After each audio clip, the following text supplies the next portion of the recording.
kumare! At ayan na nga, isang mapagpalang araw na naman sa inyong lahat. Tingnan nyo naman, panibagong araw na naman kasama ang aking alaga.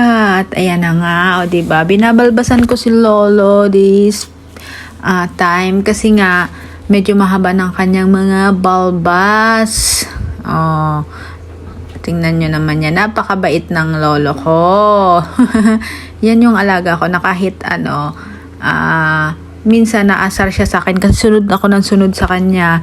Kasi nga kailangan bantay sarado ko talaga siya sa lahat ng galaw niya. Kasi mamaya baka matumba siya. Alam nyo naman na how many times siyang pumupunta sa rep at CR para umihi. Kahit naman nakaihi na siya or kahit nakakain na siya, pabalik-balik lang siya. Kasi kailangan mong ipaalala sa kanya na kumain na siya. Kailangan mong ipaalala sa kanya na galing pa lang siya sa CR. Kasi nga diba, may Alzheimer si Lolo. Hindi niya maalala yung mga bagay-bagay.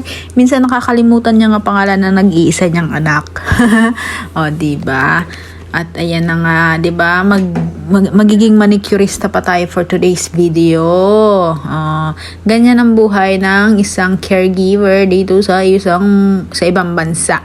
Look naman, 'di ba? At napakaswerte ko kasi sobrang bait ni Lolo. At hindi siya nag-uutos. Kung gusto niyang gawin ang isang bagay, siya mismo ang gagawa, diba? Pagkatapos niyang kumain, siya mismo naglalagay ng mga pagkain namin mga pinagkainan niya sa lababo. Diba? Tapos pag kukuha siya ng tubig, hindi siya nag-uutos. Ako talaga yung syempre kailangan kong magkusa kasi may si Lolo, may Alzheimer's, tapos nahirapan pa siya maglakad. Kaya kailangan sa lahat ng oras, bantay sarado ko siya. Kasi mahirap na baka matumba, mabagok. Naku po, malaking problema. Puno pa naman ng mata dito. Puno ng CCTV ang bahay. Kaya kailangan bantay sarado talaga yan. At alagang-alaga ako. Kahit naman walang CCTV, mapagmahal naman talaga ako sa matatanda. Kasi that is my passion ba, diba? Alam nyo naman yun.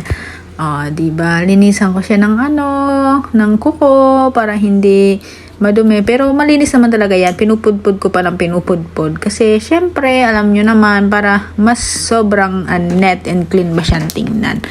Diba? Masunurin yan si Lolo sa akin. Minsan, nagagalit siya. Pero yung galit niya, makikita mo lang naman kung paano siya tumingin. Hindi siya naniligaw. Kasi, ayan, mabait nga siya. Ayaw niya sa lahat yung gigisingin mo siya para kumain, lalo na pagtulog, gusto niya pang matulog. Kasi syempre sa buong magdamag, minsan gising talaga siya, tapos sa umaga siya natutulog. Diba? Ginigising ko siya pagkakain, tapos masama yung tingin niya. Alam mo na yon, kapag masama ang tingin niya, ayaw niya pang bumangon para kumain. Ganyan si Lolo. Pero every time na may ginawa ka sa kanya, katulad niya, nilinisan ko siya ng paa, nilinisan ko siya lahat, pinalitan ko siya ng damit, binimpuhan ko siya. After that, maririnig mo sa kanya yung salitang salamat. Lagi siya nagte-thank you sa lahat ng bagay na ginagawa mo sa kanya. Ibig sabihin na appreciate niya yung pag-care mo sa kanya.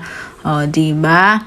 Huwag kayong mag-alala, mabango yan si Lolo kasi talagang sa isang araw 2 to 3 times ko yan pinapalitan ng damit at pinupunasan. Kasi mahirap na laging nagkikis si amo dyan kapag dumarating sila. Kinikis yan ni sir. Mahal na mahal niya kasi ang daddy niya. Diba? Tapos lagi niyang tinatanong kung uminom na ng gamot. Tapos one time nga sinabi niya kay amo na hindi ko daw siya pinakain. Ay nako na lang. Kasi nakakalimutan nga niya. Tapos ayun, sabi naman ni sir, sabi niya, alam ko naman na nakakalimutan lang ni daddy yon. At syempre, alam ko na bantay sarado nila yung camera dyan. Kitang-kita nila lahat ng galawan namin. Lahat ng galawang ko, diba? At ayan na nga, nakikita niya naman, punas lang siya ng punas. Ganyan talaga siya. Siguro nung kabataan niya talagang maarte talaga siya. At ayan na nga ang aking for today's video. Maraming salamat sa inyong panonood. Bye-bye. Keep safe everyone. God bless po.